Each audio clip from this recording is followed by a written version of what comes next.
Dans un futur indéterminé, la race humaine a été décimée par l'avènement des titans, de grandes créatures anthropomorphes qui attaquent les humains pour se nourrir de leur corps. Leur origine est inconnue, mais à cause d'eux, l'humanité est actuellement au bord de l'extinction.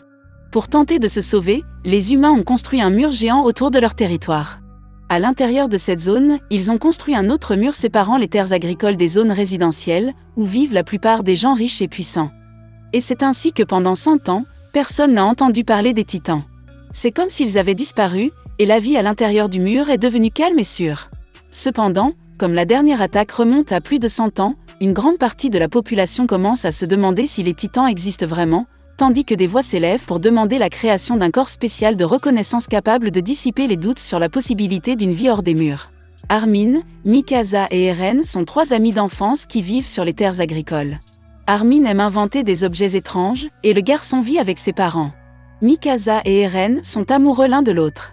Ces derniers temps, Eren vit avec une idée obsessionnelle en tête, sortir du périmètre des murs pour prouver à tous que la légende des titans est fausse, et ainsi mener son peuple à la liberté. Mikasa, quant à elle, rêve de voir l'océan. Un jour, tous 3 arrivent au mur, qui est gardé par un ancien commandant du corps de garnison, Suda. Eren conduit ses amis vers le mur gardé par des postes de contrôle, en évitant les barbelés car cette zone est interdite aux civils. Eren, sûr qu'il n'y a pas de titan derrière le mur, veut être le premier à sortir après 100 ans d'emprisonnement forcé. Avant qu'il ne puisse faire quoi que ce soit, ses amis sont capturés par des soldats qui veulent les exécuter pour avoir violé le périmètre. Ils sont sauvés par Suda, qui connaît les garçons depuis qu'ils sont enfants, et qui renvoie les soldats puisqu'ils sont encore mineurs. Lorsque Suda découvre les intentions d'Eren, il lui propose de rejoindre les rangs des volontaires qui partiront prochainement en reconnaissance. Eren, bien sûr, accepte sans réfléchir, mais à ce moment-là, ils entendent un rugissement et la terre se met à trembler. Un titan géant, dont la tête dépasse le mur, continue de donner des coups de pied dans le mur jusqu'à créer une brèche géante. Des dizaines de titans plus petits mais très affamés commencent à apparaître de nulle part, attrapant les soldats et les dévorant vivants. Les canons, positionnés en défense pour un tel événement, ne tuent pas les titans, confirmant ainsi que la légende est vraie, les titans sont immortels. Le chaos est alors créé, car personne ne sait quoi faire. Armin, Mikasa et Eren fuient vers la ville. Les gens paniquent dans les rues et se pressent dans la cathédrale locale, espérant une aide du ciel. La foule sépare Eren de Mikasa, entraînant le garçon sans défense à l'intérieur, tandis que la fille portant un bébé dans ses bras reste dehors. Eren la regarde fixement alors qu'un titan est sur le point de la dévorer, et la fille reste immobile car elle a maintenant accepté son cruel destin. Quand Eren sort, il pense que Mikasa est morte car il n'y a que du sang dans les rues. Pendant ce temps, tout le monde à l'intérieur de la cathédrale est dévoré par les titans, n'ayant aucune échappatoire avec les portes bloquées par la masse. 2 ans se sont écoulés depuis que le mur a été percé. Armin et Eren, ainsi que le reste du groupe de réfugiés, vivent maintenant derrière le second mur, où ils ont rejoint les rangs des soldats qui sont envoyés à la guerre contre les titans. Les soldats sont entraînés par le commandant Hans, une fille qui a longtemps étudié les titans et qui connaît maintenant toutes leurs habitudes et leurs faiblesses. Il a également découvert comment tuer les titans, et pour ce faire, il a aussi inventé un dispositif spécial appelé mouvement tridimensionnel. Cet appareil permet à l'utilisateur de se déplacer dans les airs à l'aide de cordes et de gaz à haute pression, et ainsi d'avoir une grande mobilité face aux titans, qui peuvent être tués en sectionnant les nerfs à l'arrière du cou. Derrière le mur se trouve Shikishima, chef du corps de reconnaissance, et son mystérieux assistant. Ils sont les meilleurs tueurs de titans, car ils maîtrisent la technique des lames et du mouvement tridimensionnel, parvenant à éliminer des dizaines de titans en quelques minutes. Bien qu'ils soient si bons, rien ne peut arrêter les hordes de titans, qui se comptent par milliers. Le général Kubal élabore alors un plan pour mettre fin à la guerre. Il veut transporter des explosifs jusqu'à la brèche du mur extérieur, et faire exploser le bord supérieur, afin de prouver l'effondrement et de stopper l'afflux de nouveaux monstres de l'extérieur, exterminant ceux restés à l'intérieur. Ce plan devrait les aider à récupérer les terres agricoles, sinon la population risque de mourir de faim à cause de la pénurie de nourriture. Les soldats ont essayé à plusieurs reprises de transporter les explosifs jusqu'au mur, mais toutes les escouades de soldats ont été tuées par les titans, il ne reste plus que la dernière escouade de réserve.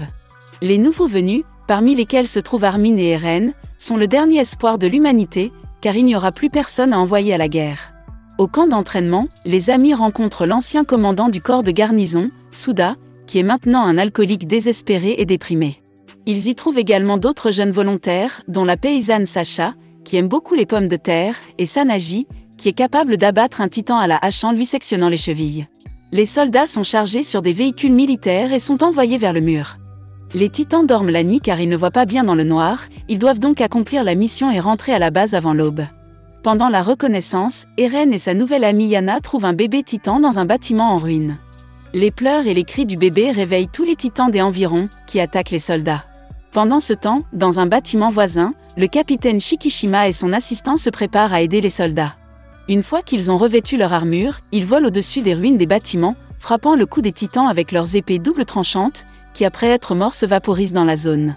Il s'avère que l'aide de Shikishima n'est autre que Mikasa. Eren et Armin reconnaissent immédiatement la jeune fille, mais elle les ignore et ne montre aucun signe de bonheur à leur rencontre. Grâce à l'habileté de Shikishima et de Mikasa, l'armée parvient à survivre à l'attaque. Il s'avère que Shikishima avait été envoyé pour garder le bunker où sont stockés les explosifs. Le général Kubal ouvre le bunker et ordonne le chargement des explosifs dans les véhicules. L'atmosphère dans le camp est très tendue, car Jean, le fils d'un ancien soldat, ne cache pas son mépris pour Eren et les autres compagnons d'armes. Ainsi commence la bagarre entre les deux, qui est observée par Shikishima et Kubal. Réalisant qu'Eren pourrait devenir un bon chasseur de titans, Shikishima lui parle en aparté et lui révèle qu'il a enseigné à Mikasa le sens de la guerre. Eren découvre également que Mikasa est désormais la petite amie de Shikishima. Le capitaine a trouvé la jeune fille dans les ruines, et lui a appris tout ce qu'il savait. Lorsque Mikasa s'est retrouvée seule avec l'enfant dans les rues envahies par la mort et le chaos, elle a totalement changé.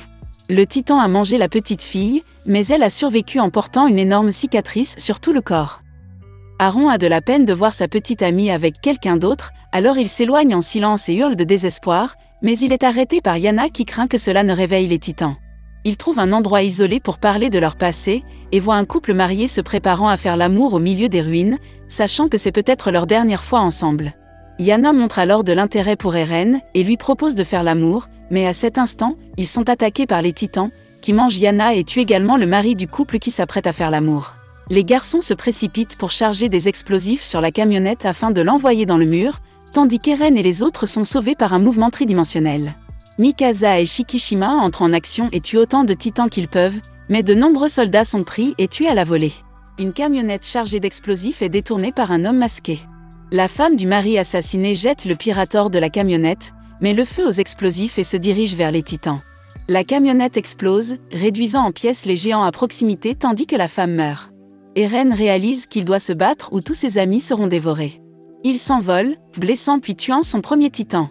Shikishima l'observe pendant tout ce temps, lui expliquant la meilleure façon de contourner et de tuer les titans. Eren attaque le deuxième titan, mais celui-ci lui mord la jambe et le projette sur un bâtiment voisin, le privant ainsi de son membre, à la grande déception de Shikishima, qui s'éloigne sans le secourir. À proximité, les soldats tentent de sauver un de leurs camarades en distrayant les titans, mais Armin est attrapé par un titan particulièrement grand et gros. Le géant l'a déjà mis dans sa bouche et est prêt à l'avaler, mais à ce moment-là, Eren se sacrifie et se jette dans la bouche du titan, poussant Armin dehors et glissant dans sa gorge. Il constate que le titan est déjà en train de digérer tous ses camarades, y compris Yana. Le titan s'avère être trop coriace, en effet, ni les flèches ni la hache de Sanaga ne lui font rien. Mikasa apprend la mort d'Eren et se jette sur les titans avec colère. Il est alors clair qu'elle n'a jamais cessé d'aimer Eren, et depuis leur dernière rencontre, elle a toujours gardé son écharpe rouge, que le garçon lui a offerte avant l'attaque 2 ans plus tôt. Les titans sont tués un par un, mais la jeune fille manque d'air et ne peut plus rien faire, allongée sur le sol en regardant le ciel. Elle est trouvée par le gros géant qui a mangé Eren, et qui se prépare à grignoter aussi la fille, mais il commence soudain à se sentir mal, comme s'il était sur le point de vomir tout ce qu'il vient de manger. Mais au lieu de cela, des mains géantes sortent de sa bouche, le déchirant de l'intérieur.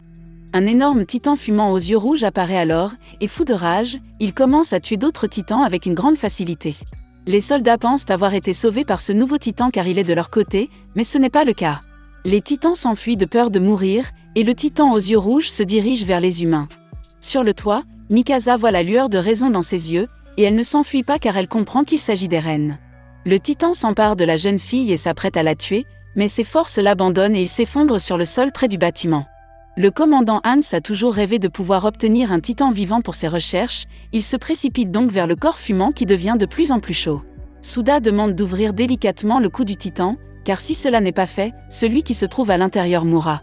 Mikasa fait 2 entailles précises avec l'épée, et de l'intérieur apparaît un sac transparent avec Eren à l'intérieur. Shikishima continue de regarder de l'autre côté. Tout le monde pense qu'Eren est mort, mais l'enveloppe transparente qui l'entoure se dissout. Le garçon ouvre ses yeux, qui sont maintenant rouges comme ceux du Titan. Le premier film se termine ici. Si vous ne voulez pas manquer le récapitulatif du second, activez les notifications, laissez un like et abonnez-vous à la chaîne. Merci d'avoir regardé.